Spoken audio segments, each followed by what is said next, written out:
अस्सलाम वालेकुम। एक और नई वीडियो में सोहेल रशीद आपसे मुखातिब। इस वक्त अगर हम वक्त की बात करें तो रात हो चुकी है, लेकिन अरकान पार्लियामेंट, अरकान सेनेट वो पार्लियामेंट हाउस में मौजूद हैं और आइनी तरमीम उस पर सारा जोर लगाया जा रहा है।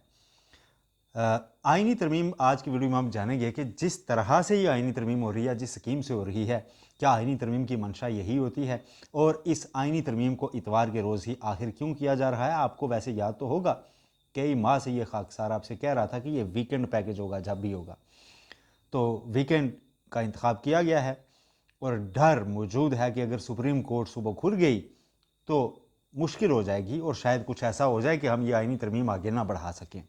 इतने डर से की हुई आइनी तरमीम कितनी पायदार होगी और इस आइनी तरमीम के बाद सुप्रीम कोर्ट के पास कौन कौन से कार्ड्स मौजूद हैं।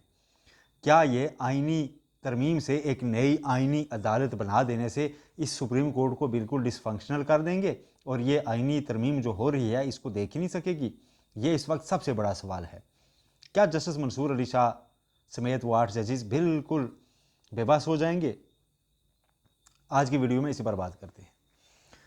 तो जनाब, आइनी स्कीम या मंशा जो आइनी तरमीम की वो ये होती है, या उसका जो तरीक़ाकार होता है वो ये होता है कि उस पर एक कौमी इत्तफ़ाक़ी राय पैदा किया जाता है, एक नेशनल लेवल पर डिबेट जनरेट की जाती है, उस पर कई सेमिनार्स होते हैं। उसमें अगर अदलिया से मुतालिक हो तो जो लीगल फ्रेटर्निटी है उसको आप ऑन बोर्ड लेते हैं, आप कानूनी माहिरीन के साथ बातें करते हैं, कई बार सेमिनार्स होते हैं, उस पर तमाम स्टेक होल्डर्स से मुशावरत की जाती है और स्टेक होल्डर से मुशावरत तो आम कानून साजी में भी की जाती है।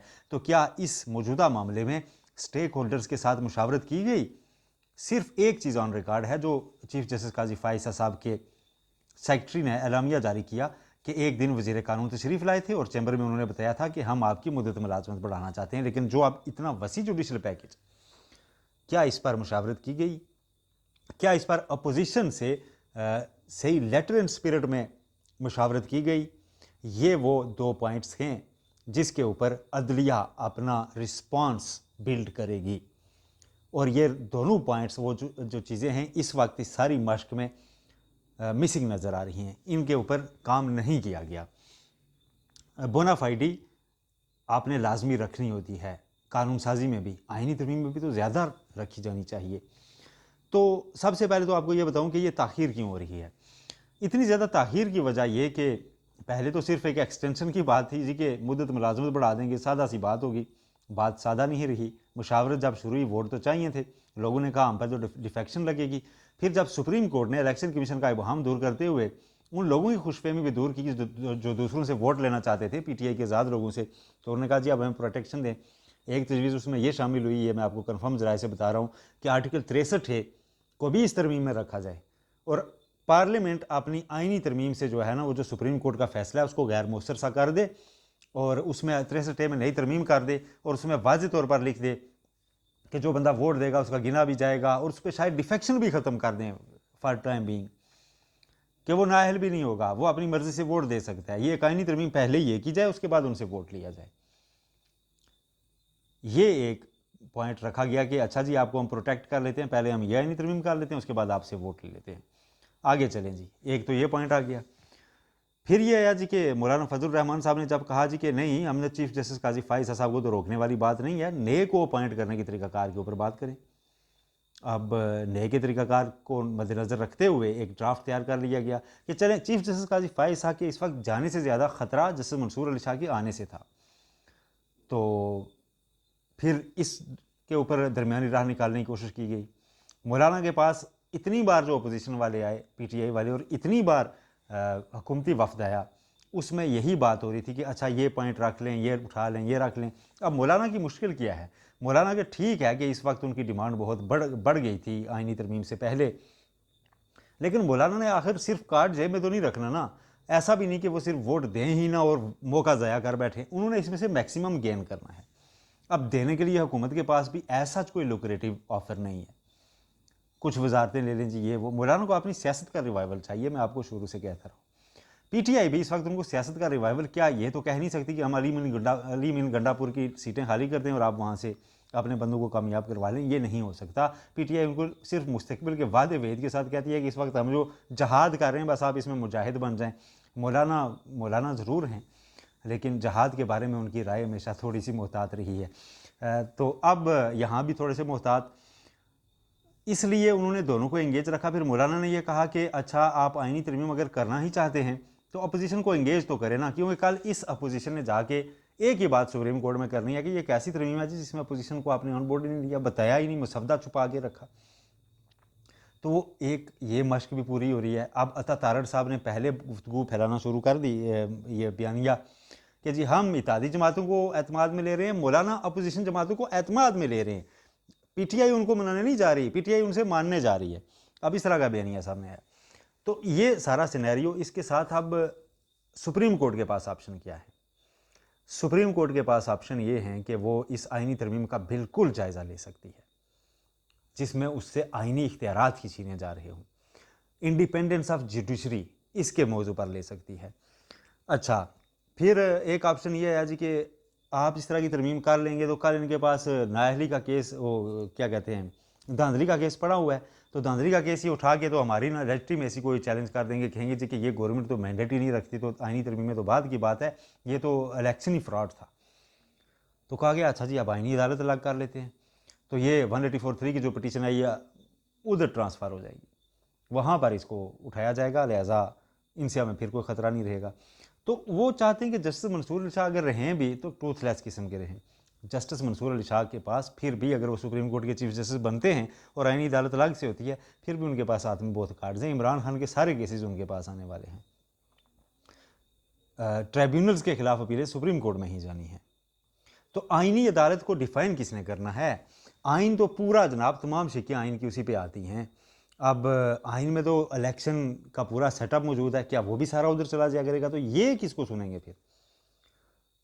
तो ऐसा तो होने नहीं वाला। और वकला ने इस खामोशी में, खामोश तालाब में पहला कंकर फेंक दिया है। मुनीर मलिक, आप में से जिन लोगों ने वकला तहरीक देखी है तो अच्छी तरह वाकिफ़ होंगे। वकला तहरीक के रूह रवां थे। उन्होंने पहले ही कह दिया कि हमारे 26 अक्टूबर से चीफ जस्टिस सैयद मंसूर अली शाह होंगे और हम उन्हें अपना चीफ जस्टिस मानेंगे और हम वकला तहरीक वैसी शुरू करेंगे जैसी मुशर्रफ दौर में शुरू की थी। अगर वकला से पूरा कॉन्फिडेंस मिला तो स्टैंड ले सकते हैं सुप्रीम कोर्ट के जजेस। सुप्रीम कोर्ट के जजेस का कल मैंने एक ट्वीट भी किया था कि 8 जजेस का मुतफ़िका तौर पर इलेक्शन कमीशन का इबहाम, इलेक्शन कमीशन की खुशफहमी, बाकी लोगों की गलत फहमियाँ, सब कुछ दूर करना इंतहाई सख्त लैंग्वेज में। उससे पहले मुकम्मल डेलिब्रेशन राय बताते हैं कि हुई थी, कॉन्सिक्वेंसेस सारे देखे गए थे, मुकम्मल अहद पैमा हो चुका हुआ है कि इस मामले पर खामोशी नहीं रखी जाएगी, इस मामले पर अदलिया की आज़ादी की तहरीक चलाई जाएगी। और जस्टिस मंसूर अली शाह का जब बात आती है तो लाहौर बड़ा गढ़ बन सकता है वकला तहरीक का, वहाँ से ये मामला चल सकता है। लेकिन एक और बहुत अहम बात है, जब आइनी तरमीम हो चुकी होगी और उसमें अगर कोई डिफेक्टिव चीज़ ना हुई, सारी इत्तेहादी अपोजिशन लोगों के मतलब ना 63 ठेक को अवॉइड करते हुए अगर वो आइनी तरमीम होगी तो फिर नई लाइन्स भी ड्रा होनी है। फिर अभी जो लोग हुकूमत की इंटेंशंस को चैलेंज कर रहे हैं उनमें से कई ऐसे भी होंगे जो कहें कि नहीं, इख्तियार तो है ना पार्लियामेंट का आइन साजी। और ज़ाती तौर पर मैं भी ये समझता हूँ कि पार्लियामेंट अगर लीगल तरीके से लॉबिंग करके बाकी पार्टीज़ को एग्री करके आइनी तरमीम कर लेती है तो उस आइनी तरमीम को अगर कोई समझता है तो फिर कि गलत है तो सेमिनार्स तो हो सकते हैं कि इसके जी असरार ठीक नहीं हो रहे, इसको रिविज़िट करना चाहिए। आप डिबेट जनरेट कर सकते हैं, आप आर्टिकल्स लिख सकते हैं, आप उसको क्रिटिसाइज़ कर सकते हैं, आप सोसाइटी को दोबारा समझा सकते हैं कि नहीं यार, अपने एमएलएज़ को कहें कि इस तरमीम को रिवोक करने की कोशिश करें, इससे नुकसान हो रहा है। आप उस तरमीम को ये नहीं कह सकते कि पार्लियामेंट ने क्यों की जी, पार्लियामेंट का ये हम तो मानते ही नहीं है, पार्लियामेंट का इख्तियार ही नहीं था। पार्लियामेंट का इख्तियार है, तरमीम उसी ने करनी है। और जब हो गई और उसमें कोई ऐसी डिफेक्टिव चीज़ ना हुई तो उसके बाद ये एक इस पॉइंट पर नई लाइन ज़रूर ड्रा होंगी कि नहीं जी, आइनी तरमीम अगर गलत है तो उसको पार्लियामेंट ही दोबारा ठीक करेगी। जैसे 18वीं तरमीम के ऊपर कई लोग कहते हैं कि आप अगर उसमें कुछ चीज़ें गलत लगती हैं तो पार्लियामेंट कभी फिर इत्तफाक राय से देख लेगी। लेकिन फिर कुछ लोग कहेंगे जी कि अब नहीं, अब ये शख्सियात का मामला नहीं है, ये जस्टिस काजी फ़ाइज़ है या मंसूर अली शाह की ज़ात का मामला नहीं है, इदारों का मामला है। और एक इदारे पार्लियामेंट ने, जो कि अवाम की नुमाइंदा पार्लियामेंट है, उसने अगर तरमीम कर दिया तो उसको मान लिया जाए और उसको मीनवाइल एग्री किया जाए कि ये तरमीम आपने गलती हुई है आपसे, आप इसे दुरुस्त करें, क्योंकि इससे अदलिया की आज़ादी कंप्रोमाइज़ होगी। 5 सीनियर मोस्ट जजेस में से एक चीफ जस्टिस लगाना मतलब 5 के 5 फिर आखिरी साल जब अगले रिटायर हो रहा होगा बाकी उससे जूनियर जो 5 हैं वो हुकूमत के ख़िलाफ़ कोई फ़ैसला दे सकेंगे, सख्त फ़ैसला जिसे हुकूमत नाराज़ हो जाए और उनका नाम उस लिस्ट में से नीचे चला जाए? मेरा ख्याल है नहीं। वो तो लॉबिंग करेंगे कि जी मैंने चीफ़ जस्टिस बनना है। लोग कहते हैं कि चीफ़ जस्टिस तो सिर्फ एक ही जज होता है ना, और उसके पास क्या होता है? भाई इख्तियार होते हैं बहुत से, एक बड़ा नाम होता है, एक ओहदा होता है, एक प्रेस्टीज होती है। तो इसलिए चीफ़ जस्टिस पाकिस्तान ये निज़ाम इंसाफ का मामला है। अगर वो 5 लॉबिंग कर रहे होंगे तो लोगों को जस्टिस तो नहीं मिल रहा होगा। तो ये एक डिबेट है। इन पॉइंट्स के ऊपर आप उस अमेंडमेंट को क्रिटिसाइज़ कर सकेंगे, लेकिन फिर पार्लियामेंट के इख्तियार की जंग छिड़ जाएगी। और यही गवर्नमेंट चाहती है कि हम ये जो इस वक्त जंग चल रही है जिसको कोई लीगल कवर हासिल नहीं है, और इमरान खान ज़्यादा आइन आइन आइन आइन की बात कर रहे हैं, तो एक तरमीम कर लें पूरा जोर लगा के एक ही दिन में, तो फिर इमरान खान को बैकफुट पे धकेलेंगे, जनाब अब आप आ जाएं, अब तो आइन के साथ हम खड़े हैं, पार्लियामेंट के साथ हम खड़े हैं, अब आप जाएं सड़कों पर और हम आपको देखते हैं क्या होता है। फिर ये बयानिया बनेगा जी ये पार्लियामेंट के ख़िलाफ़ है। तो ये नैरेटिव बिल्डिंग की सारी बात है, उसके ऊपर ये सारा काम इसलिए रात गए तक जारी रहा। अब सुप्रीम कोर्ट के पास, मैं दोहरा देता हूँ, ऑप्शंस हैं। सुप्रीम कोर्ट में ये चैलेंज तो बहरहाल होगी। सुप्रीम कोर्ट की प्रैक्टिस एंड प्रोसीजर एक्ट के तहत कायम कमेटी ने इसे देखना है। उसमें 2 जजेस जो हैं, जस्टिस मुनीब अख्तर और जस्टिस मंसूर अली शाह, वो इस पिटीशन को टेकअप भी कर लेंगे। हो सकता है कल वकला जो है ना ओपन कोर्ट में पहुंच रहे हैं उन लोगों की जगह जाके ये करें, हो सकता है इस पर नोट्स आना शुरू हो जाएं, हो सकता है जजेस कुछ लेटर्स लिखना शुरू कर दें। लाहौर के कुछ सीनियर कोर्ट रिपोर्टर्स का दावा है कि बहुत से रिज़ाइंस आ जाएंगे, जजेस कलम छोड़ हड़ताल और बहुत कुछ जो है ना उस पर वो सोच रहे हैं इस तरफ चले जाएंगे। तो एक बहरान नया ज़रूर जन्म लेगा। इसके इम्कानात बहुत हैं कि बहरान लेगा। स्टैंड अगर ले लिया गया और वकला निकल आए तो फिर एक बहरानी कैफियत ज़रूर हो जाएगी और गवर्नमेंट के लिए मुश्किलात बढ़ जाएंगी। और ये शायद चंद दिन की ही खुशी हो, सुप्रीम कोर्ट इसमें रुकावट डाल दे। लेकिन मौलाना का मैंने आपके सामने पस मंज़र रख दिया कि मौलाना की मुश्किलात थी कि उन्होंने इस मौके को ज़ाया भी बहरहाल नहीं करना था अगर गलत फ़ैसला नहीं करना था तो। और सुप्रीम कोर्ट के पास बिल्कुल कार्ड्स हैं। जो ये समझते हैं कि सुप्रीम कोर्ट के पास कार्ड्स नहीं हैं, अभी कार्ड्स बाकी हैं, गेम ओवर नहीं हुई। सुप्रीम कोर्ट इसमें रिस्पॉन्ड किसी न किसी शक्ल में ज़रूर करेगी। पूरी लीगल कम्युनिटी इस पर रिस्पॉन्ड करने जा रही है, ऐसी चीज़ें सामने आ रही हैं। लेकिन ये सारी चीज़ें आपके सामने रखते हुए एक और चीज़ भी दोहरा दूँ कि जब पार्लियामेंट आइनी तरमीम कर ले और उसमें किसी ऐसे बंदे का वोट ना लिया हो जिस पर डिफेक्शन लगती हो, तो फिर आइनी तरमीम इख्तियार पार्लियामेंट का ही है। फिर उसको आप पार्लियामेंट से ही रिवर्स करवाएं तो अच्छा होगा।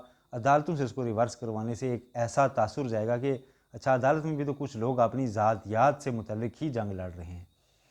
तो ये अब एक नई सिचुएशन जो है वो इमर्ज हो चुकी है। एक सिचुएशनर है आज का व्लॉग बेसिकली जो मैंने आपके सामने रखा। अपना बहुत ख्याल रखिएगा। अब इसके ऊपर नेक्स्ट व्लॉग से मैं आपको कंक्रीट इन्फॉर्मेशन दूंगा कि कैसे कहाँ कहाँ राब्ते किए गए और क्यों इतवार के दिन पूरा जोर लगाया और इतवार के पूरे दिन होता क्या रहा, किसने किसे क्या कहा, किस ने कहा कि मौखर कर दें। सरदार रियाज सादिक का जो मैंने आपसे बताया था कि बड़ा अहम रोल है और उन्हीं की वजह से इतवार का पूरा दिन लगा, वरना शायद सुबह सुबह ये सज जाता। सरदार रियाज सादिक ने ऐसी किसी रूलिंग पे साइन नहीं करने थे, ऐसी रूलिंग नहीं देनी थी, इसलिए पूरा दिन मुशावरतें करनी पड़ी, कमेटी में मामला चले गए और इजलास डिले होता रहा। ये सारी कंक्रीट इन्फॉर्मेशन जो है, और हो सकता है नून लीग के कुछ लोग बोल भी जाएँ।